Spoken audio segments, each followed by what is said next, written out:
What is the humming? Do you know what the humming is?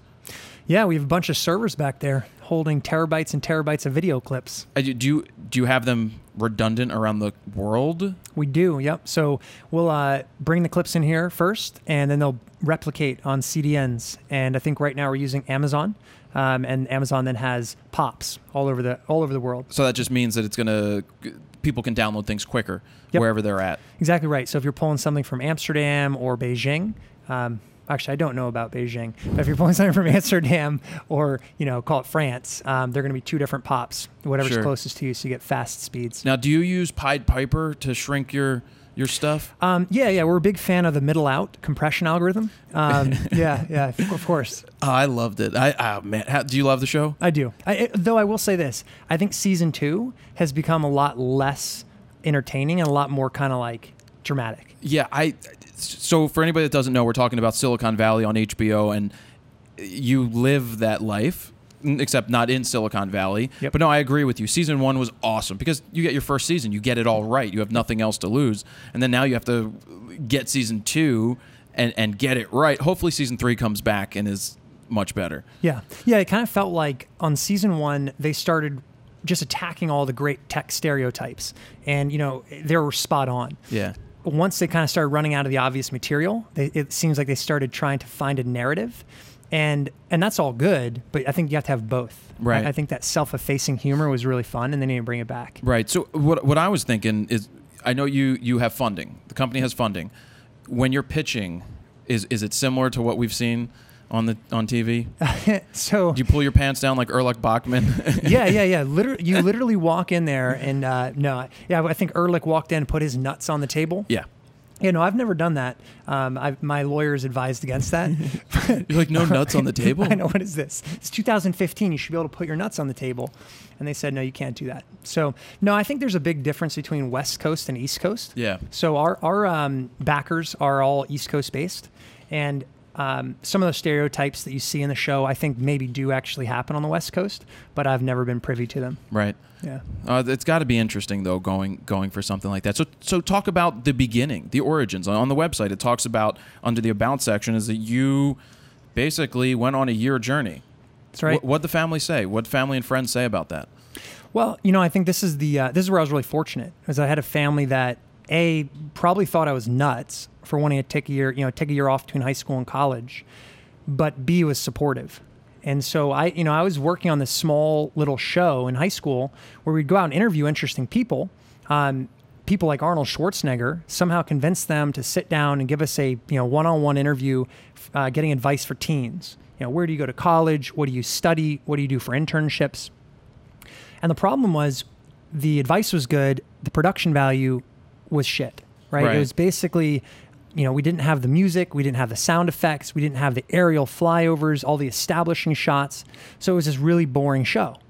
And as I started looking around, trying to figure out, like, how do I make Discovery Channel type productions?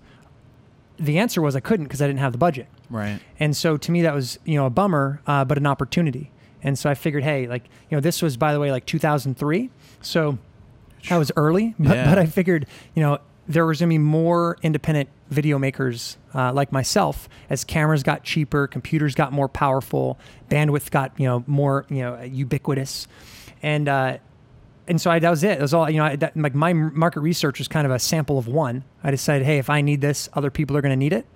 And I took a year off, bought a camera bag, a little camera, Canon GL2, and a tripod, traveled around the country. So I would shoot, I'd go hit I think Seattle was my first stop. Never been there. Had enough money to stay in a Best Western for 2 nights. And I would walk, the city day and night, shooting all the different establishing shots that I thought an editor would need. Then cut it up and start selling it on eBay to see if there were anybody, any souls out there to buy it. So did you literally ship them drives at the time? No, this is before, digitization was really simple. So I would ship tapes. You would send the tape? Yeah. So mini DV tapes, little Beta SP tapes. Yeah. I was actually shipping tape stock. So what were you making off of that? Not much. But you made enough to get to the next city? That was it. So I think my original prices for a tape, it was like $40, right? And by the way, airline tickets around this time were pretty cheap as well. So it was all relative, right? Yeah. So it might cost me $100 to fly to a city. So as long as I could sell a couple tapes, I could pay for that plane ticket to the next city. If I sold a couple more tapes, I could actually stay in a hotel, right? And so sometimes I'd stay in hostels. Sometimes I could do like a Best Western. And I did this about 30 times over the course of the year, going city to city. And I only got stuck one time in a city where I couldn't afford to get out. Detroit? No, actually, better. Luckily, not much. Detroit's probably a great city, but Aspen. I got caught in Aspen. Oh wow! Yeah, tough life, it's right? Beautiful out there. Gorgeous. So I stayed there for a couple extra days. The downside was I shifted from a budget hotel to a hostel where all the construction workers were staying, and it was dormitory style. So I'd come back after shooting a long day and I'm exhausted, just want to go to bed.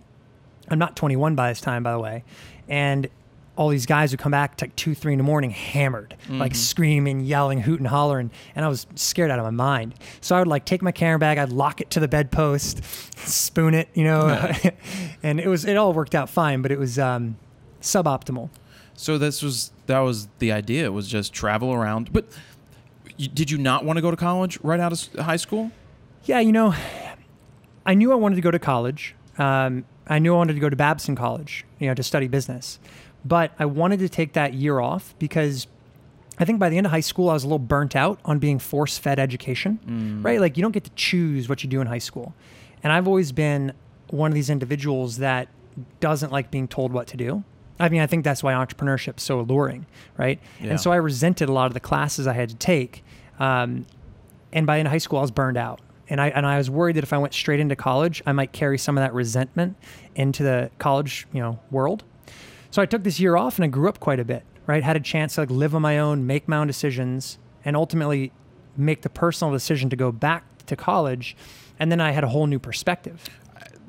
One of the major issues with our country has to be this like, let's go to school right out of high school. Like you're 18 years old, you don't know anything, and we want you to make a decision on what you're going to do for the rest of your life. Oh, and by the way, you're going to have about $100,000 to $250,000 in debt that you have to pay back at 4.325%, which is a joke. A lot of the other countries do it right. They give kids a year off, 2 years off to go explore Europe and do whatever they need, and then when they come back, they help them. Yep. And it just seems like so you traveled. You didn't have help from other people. You just, what you made is what you made. That's it. And that was it. Yeah. So I'd cobbled together some savings from selling golf balls as a kid, which kind of turned into buying my first computer to design websites. What was your first computer? It was a Hewlett Packard. I don't remember the model, but man, by today's standards, the thing was a calculator. Was it a 486? I had a 486, yes, but my 486 did not have internet. So my first internet-connected computer was this Hewlett Packard 7200 or something, like way old school. And I remember the year, 1997, because it's like, this is one of, like I can tell you that I'm not good with dates. I can tell you the year I got the computer. I can tell you the day, June 20th, 2009, I got my iPhone, right? It's like certain like big things really stand out. 8 gig? On the original iPhone? That I don't remember. Was it more expensive or less expensive? I remember that. We stood in line. We bought the 8 gigs. We're like, we want the 8 gigs. Yep. And then they dropped the price like 2 weeks later and gave you a refund on the price because people were complaining. Dude, and it's crazy. Like thinking back to that computer, like memory was measured in megabytes. Yep. That's wild. Yeah. Right. And I remember like having to boot up programs, even like Microsoft Word. You'd boot it up, you go do something for a minute, right, and hope it actually loaded. Yeah. So I designed websites early on, and then started selling software on eBay. So I had some money built up. So on this year off, I had reserves I could tap into. But no, never had any help from anybody. So you always had the entrepreneurial spirit there. I always loved selling things. Yeah. I love sales. Yeah, it feels good. I love sales. Yeah. Sales is the best. It's the best. So when you're sitting in front of these 150 people that you interviewed, is it just cold calling, getting people to be like, look, I've got this cable access show on UHF 9. Yep. UHF 9. Was that Weird Al from that movie? Was it UHF? I don't remember that. No, you don't remember that one? No. But how did you get it? How did you just ask? Yeah, man. So it was straight cold calling. And it goes back to sales, right? Like it was playing up my young age, right? So I was like, a sophomore in high school, when I started this. So I kind of play the pity card. Hey, like I'm a kid, I don't know what to do. Help us, right? We need help. And then persistence. So I remember one of the first people I contacted was Steve Forbes. Yeah. And the way I did it was I read Forbes magazine like a total dork, right? And in the front, he would have his like letter to the editor, or his like, his opener, and they had an email address on it, which of course didn't actually go to Steve, but I kept sending emails like plugging this, please help, please. And finally, after 3 months, his team said, fine, like shut up. Yeah. Come up to New York, bring your cameras, you can interview Steve. Wow. And funny story there. So we actually went up, and this is like, you guys have awesome equipment. Like we were using big cameras, big lights. Like this is before we had LED lights, like things that pulled a lot of power. Yeah. We set up in the Forbes editorial, like one of their floors, and blew the power out. Nice. So we knocked the entire floor out. The journalists were so pissed because who knows how many articles were lost. So that was one of our first. That was one of our first interviews, and it got better from there. So who are some of the names that you interviewed? Yeah, man. So it was I tried to spread it around. So it's people like David Neeleman, the founder of JetBlue. So here's the guy, he had learning disabilities and yet started and sold multiple airlines. Pretty powerful story. Ivan Seidenberg. So he was the CEO of Verizon at the time, and he had started his career like decades earlier climbing poles. So he literally worked his way up from like the guy that climbs the pole to connect things to being CEO, which I thought was just a very like all-American story. Arnold Schwarzenegger, right, was probably one of the most interesting ones because here's a guy that came from Austria to America with nothing. And not only like if you had just become, an actor, you might say luck, right? Yeah. But it was actor, bodybuilding champion, apartment building owner, and flipper, everything, right? And then governor. So like it was quite impressive what he had done with no silver spoon. Right. So do you feel that those 150 people that you interviewed contributed to you going out and doing your own thing?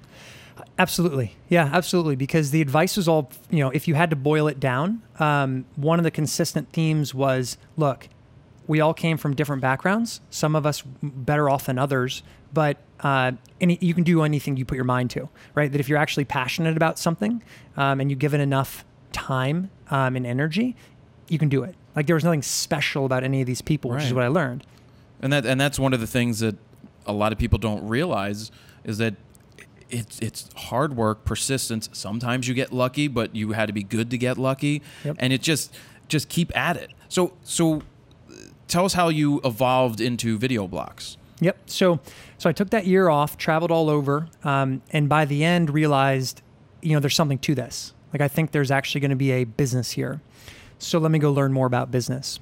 So I went to Babson College up in Boston, studied marketing, finance, economics, accounting, all these things. And it was kind of a cool way to do college because as I was going through these business classes, I was applying learning directly to the company, which at the time went by Footage Firm, right? And which could be like a male enhancement website. Oh, yeah. Well, so in fact, Footage Firm, sponsored by Ron Jeremy. So my license plate on my car says Footage, and I wonder how many people read that and they say Footage. Like, is this guy like have like a fetish? Yeah. Yeah. So Footage Firm transitioned to VideoBlocks. Basically, when I started realizing digital distribution was going to be the way we had to do things, right? So all the way through college, it was shipping tapes. That changed to shipping DVDs. So we would actually, ship files on data DVDs. Right. And I think we shipped over 1 million of these DVDs over time, which is kind of cool. We as in the business? Yeah, we as in the business, which I guess was me. Yeah. So I graduated in 2008 and had this decision to make, which was, do I go into the job market? And I was fortunate. Like, it was a very bad time in the economy. It was the worst time. What, 7 and 8? 7 and 8 was the worst. So, like, you couldn't have picked a worse time to be trying to get a job or trying to start a business. I was fortunate that I had a job offer to go into investment banking. And for whatever reason, it didn't get rescinded. It was going to be guaranteed 6-figure salary right out of school, which is audacious considering most people, like most of my friends, couldn't get jobs or were having them pulled back. So I basically had to now tell my parents, hey guys, remember when I took that year off between high school and college and you thought that was kind of crazy? Now in the worst economy since the 2000s, I've got this guaranteed job offer and I think I'm going to turn it down and move back into your basement and eat your food. How does that sound? And fortunately, again, I think they were like, look, it sounds crazy, but we're totally supportive.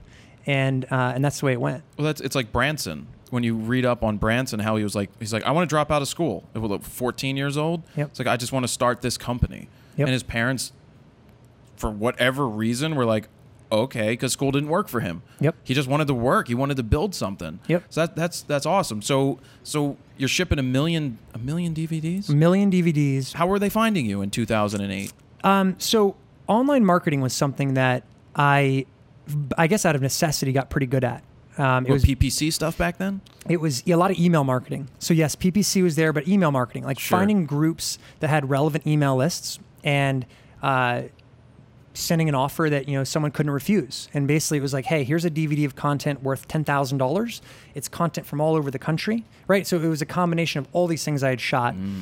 And you can have it for like $10. Right. How do you say no to that? Right. And then we'd ship thousands of them. Like ship that email out, bam. So yeah, the email lists were more effective in 2007, 2008. Yep. But I will say email lists are becoming more effective again for the people that have clean email lists. Yep. I know we have a very clean email list, and we get an open rate of upwards of 40% over about 150,000 people. And it's a lot of people will be like, emails are dead. You're like, well, not if you give relevant content. And sure, we give offers to our people, but I try to supplement it with quality, non-selling things.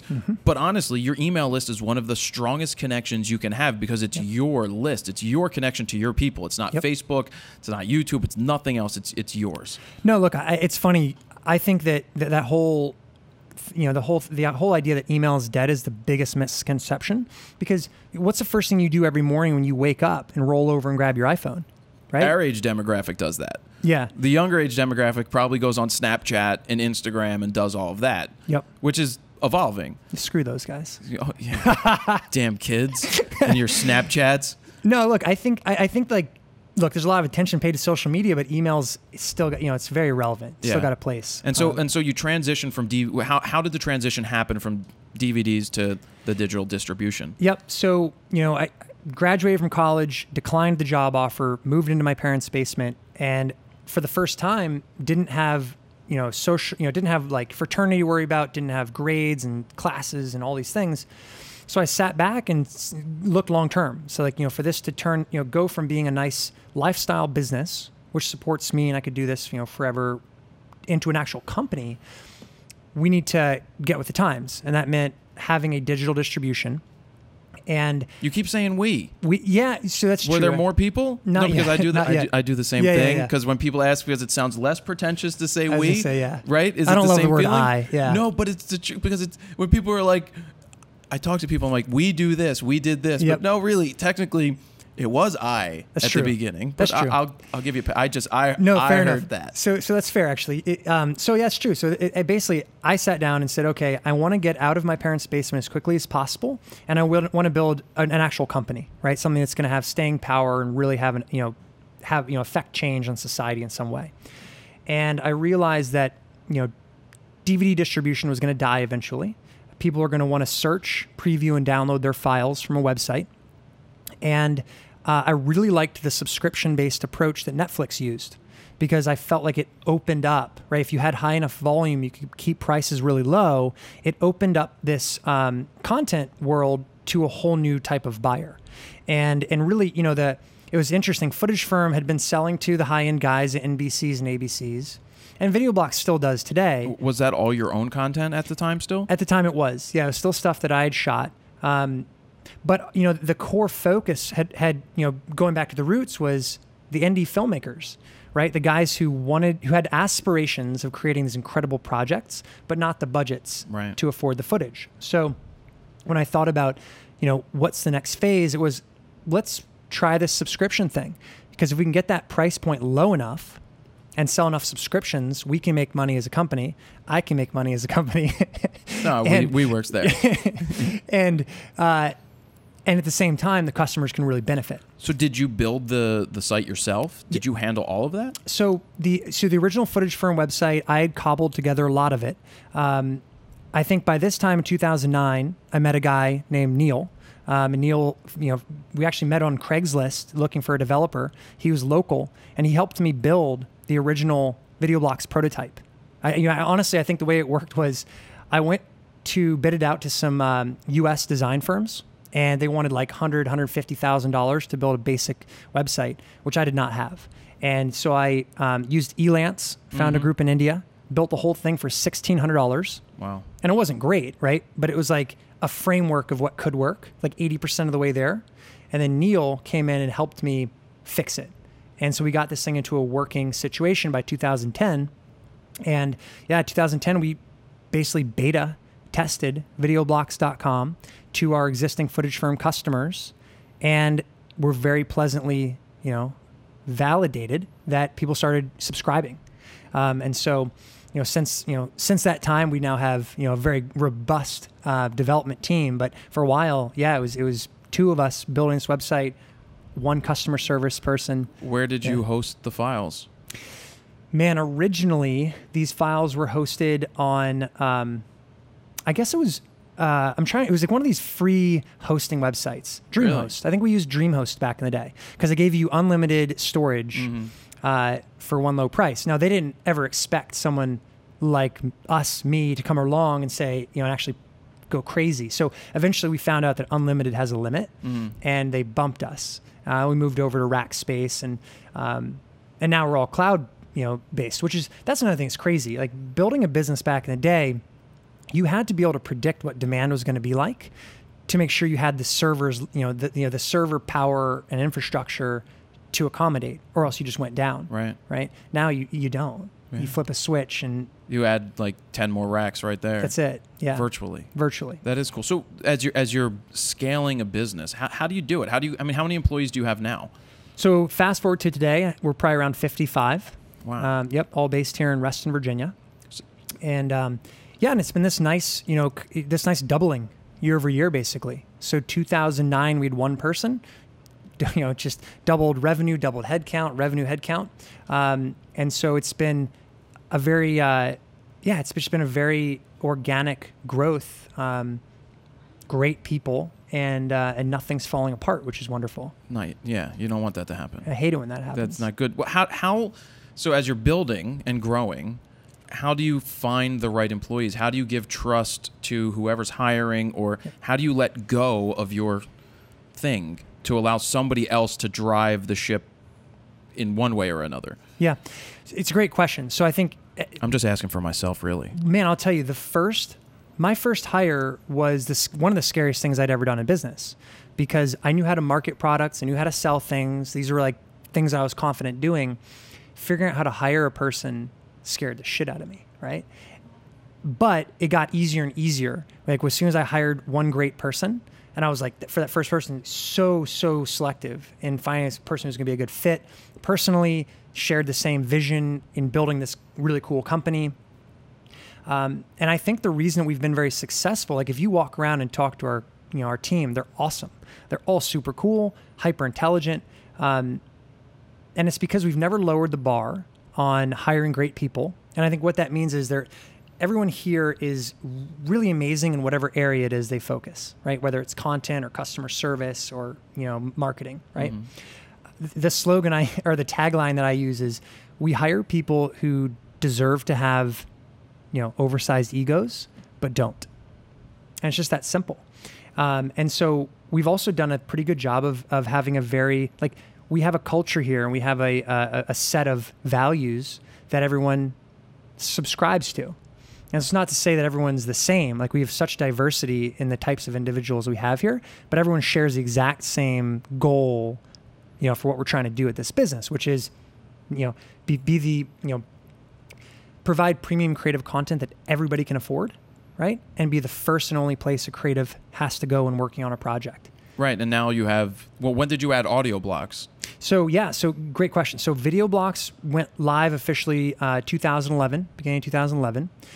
In 2013, we launched graphicstock.com to basically test this concept of, hey, can we move into a new content type and use this same model? Will it work? And it worked really well. Why is it called Graphic Stock and not Graphic Blocks?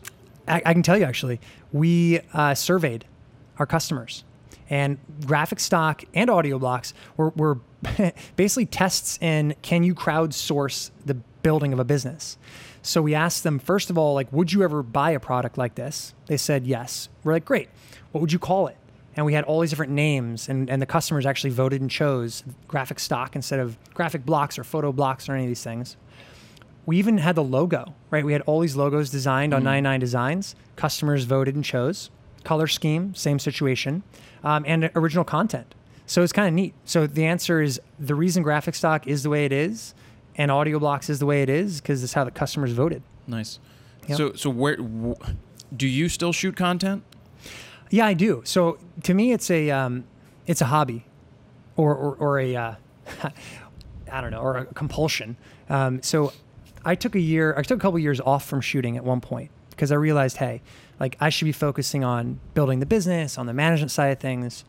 And what I found was I missed that creative expression, right? Like I feel like I honestly believe every person has some sort of like inherent desire to create and share in some way, whether that's right creating a podcast, creating art, creating photos, and for me it was capturing video and distributing it. And so when I stopped shooting, I kind of lost a part of my soul. Yeah. So yeah, fast forward to today, though it's probably meaningless on the website. Whenever I travel, I've got a go bag with a red camera in it, tripod. Oh wait, hold on. My go bag, it has just a red in there. Is it an Epic? No, Scarlet. Oh, I mean, geez, it's only a Scarlet. Yeah. All right, that's okay. But here's why it's okay, because the bag's like maybe 40 pounds. Yeah. But I lug it around, so I feel okay about it. That's okay then. Yeah. Well, I was going to ask you about hobbies because I struggle with the thing of hobbies. Yep. I love the business, love selling, and photography. I can never get away from doing it for too long. Yep. If I'm going too long, I get pissed off and I have to shoot. Yep. I have to and it doesn't have to be for the site, but then everything's like, well, if I'm going to shoot, I might as well make some content out of it. And then I get into that whole business mode. So are there actual hobbies? Does that exist? For me personally? Yeah.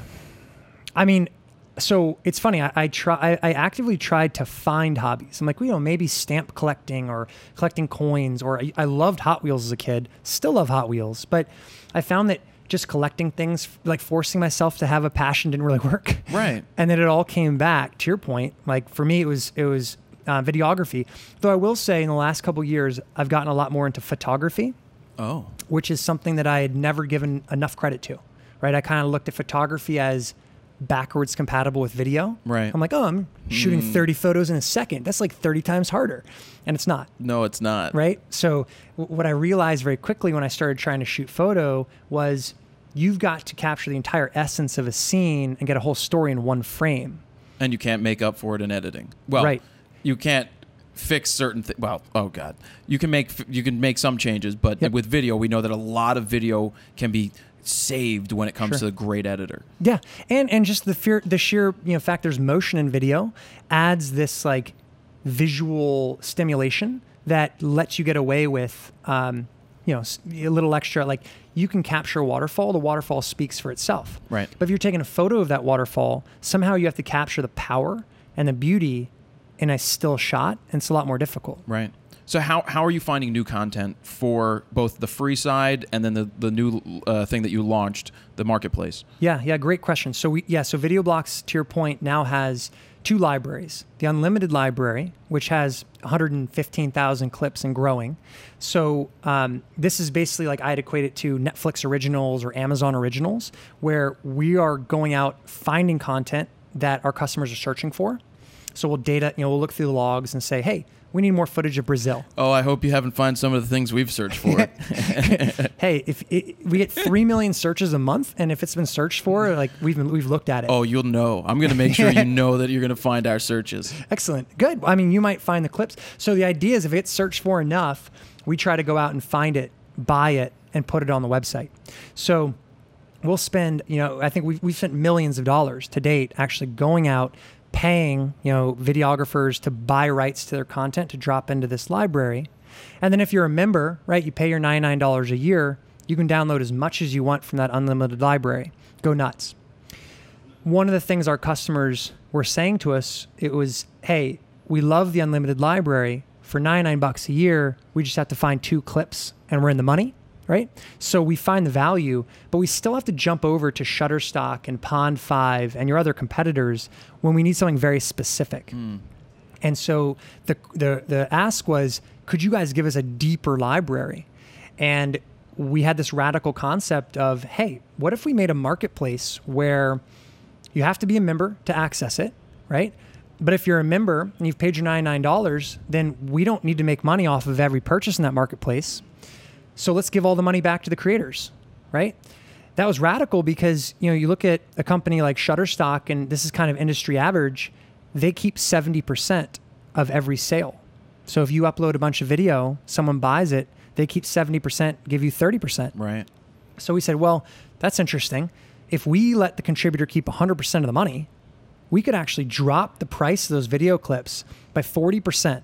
So Shutterstock, you know, they charge $79 a clip. We'll charge $49 a clip for the same stuff. But when it sells, we'll let the creator keep it all, so they'll make twice as much money every time. Meanwhile, our customers save money, so they're pumped. They'll renew at a higher rate, which is great for us. So we made this announcement in April. This past April, we launched the marketplace, and we've had over 300,000 clips contributed already, which is very exciting. And so this is an opportunity for anybody with a camera, anybody, no matter where you live, to just go, create, place it, and possibly make some money. Totally. And I'll say this, like, first of all, as a creator, there's never a cost to join VideoBlocks. So if you're out there shooting, right, you've already got your DSLR, you've got a video camera, whatever it is, like, shoot a little extra B-roll, right? Get some beauty shots of a sunset or some establishing shots. Go to contribute.videoblocks.com, create a free account. Again, you never pay a dime. Upload your material. We review it, and if it gets approved, it goes right into the search results. And as soon as it sells, the money comes straight to you. Now, do you have a page that has what we're looking for? Like a list of, this is highly searched and we need content like this? So it's a great question. That's being worked on. So we launched the marketplace in April. We're now very quickly trying to build these additional, like, valuable features for contributors. That's one of them. Yeah. To actually look and say, like, what should I shoot? Right? Like, what are people looking for? Yeah. That's going to be very valuable. That's going to help. I mean, it's great that you aren't looking for money from that, because you know that your value comes from the subscription, and the longer that you have people there, the happier they are. If they can find things at less money than going somewhere else, it's just going to pay off in the long run. So the first value at VideoBlocks that everyone, you know, we came up with and all subscribe to is, when the community wins, we win. And I do think that's true, right? By giving the creators an opportunity to make more money and never charging them a dime, we're going to have the best content, which means the customers are going to have access to the best content at the best prices. So I do think it's interesting. A lot of companies say, hey, it's all about the customer, sometimes at the expense of the supplier. And I think that we've changed it around a bit to say, make your creators happy, right? The shooters happy. And as a byproduct, customers will be even happier. Everybody can win. So how do you decide what's going to go into the pay, like what you're going to buy to put into the $99 subscription version versus what stays in the marketplace? Yeah, it's a great question. So, you know, the marketplace is very, it's a free market economy. So you can, people can submit anything, and if it's worthwhile, people buy it, right? So it's a very natural supply and demand situation. And we have some really interesting stuff come in the door. On the unlimited library side, we have a team of analysts that look through the search queries every month and say, hey, we really need more motion backgrounds, or we really need more, footage of West Africa, right? So they'll actually try to build a model to predict the value of this content, to say, okay, how much could we spend to buy a library as it relates to retaining customers and acquiring new customers? What's the value? And then they'll go out, try to find existing material and make an unsolicited offer. And that topic changes every month, right? Every month it's something different. Things like After Effects templates have become very popular. So we've invested a fortune in going out and finding the After Effects creators to buy content from. What about, I just had an idea, maybe you've had the idea too, but as a marketing, social media, some kind of campaign, it's two guys or one guy or girl or whoever that their task is just to travel the world.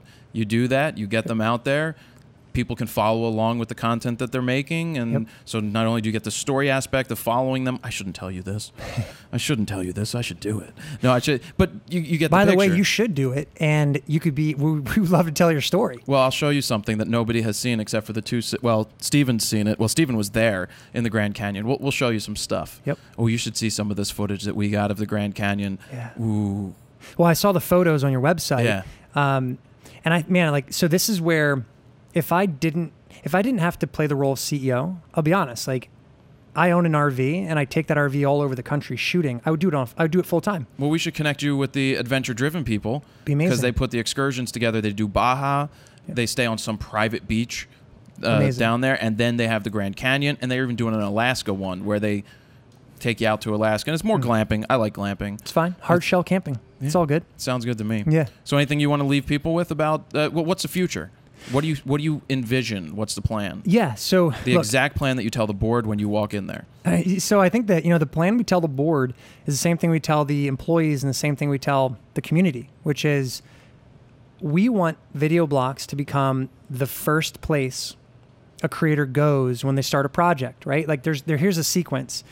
You open your MacBook Pro, right? You boot up Adobe Premiere, you pull up VideoBlocks, and you start editing, right? Yeah. And you go to VideoBlocks to find all those nice little supplementary files.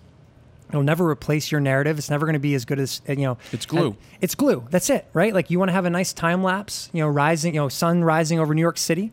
You could go spend hours shooting that yourself, or grab it from us, right? And you can go back to focusing on your narrative and the stuff that you're killing it with. Right. So that's the goal, man. Like the goal is to become the first and only place creators have to go. We're a membership organization. And so the way I look at us, do you have an Amazon Prime subscription? Yep. Yeah. I want there to be a day when I can ask everybody, hey, do you have a VideoBlocks subscription? And the answer is, well, of course, because I create things. Right. And if you create things, you've got to have a VideoBlocks subscription because it gets you this unlimited library. It gets you this marketplace. By the way, we have all these new initiatives coming out soon with different content types, whether it's graphics or audio or eventually photos. Soon we're going to have a ton of really cool stuff to go with the already great library we have. So if you're a creator, you go, of course I have a VideoBlocks subscription. That's the first place I go. Right. No, it's all good. So we'll pretty much wrap it up there. But if you want to check out more stuff about VideoBlocks, you can go to my link, which is videoblocks.com/go/fro, audioblocks.com/go/fro, and graphicstock.com/go/fro, where you can get a 7-day trial or just outright buy it for the $99 straight up, which is what I kind of recommend doing. It's a good deal. It's a great deal. You can try it out, or you could just really go for it. And if you don't like it, which I highly doubt you won't like it, you can definitely let you know, and you'll tell them what you don't like, and they'll make it right for you. But we also will have a contest coming out soon that relates to all three of the services, and it's going to be a lot of fun. So pay attention for that. But thank you very much. Yeah, man. Thanks for having us at your office. Dude, I'm pumped you guys came down. It's Yeah. really neat to have you here. And the other thing I'd say is if your viewers want to make money, they can go to contribute.videoblocks.com and start selling stuff. Doesn't hurt. Yeah. Doesn't hurt. All right. Thank you very much. That was awesome. Thanks, man. Yep.